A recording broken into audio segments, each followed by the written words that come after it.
Добрый день! Мы волонтеры туризма и гостеприимства. Мы наследники священной земли Татта.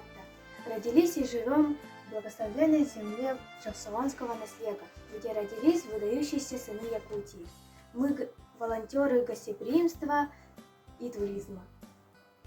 Наша основная цель – сохранить и увековечить историю края нашего наследия, содействовать обогащению фонда музея имени Алексея Елисеевича Кулаковского, поэтому наша работа несет поисковую и исследовательскую деятельность. Туризм является одной из основных видов нашей деятельности для изучения истории и природы нашего родного села, а также способствует его физическому развитию. Проект туризма успешно реализуется с 1960 года и по сей день. Составлен туристический маршрут. Туризм стал одним из самых любимых видов школьной деятельности. Свой вклад принес учитель биологии Ефимий Петр Николаевич Иванов.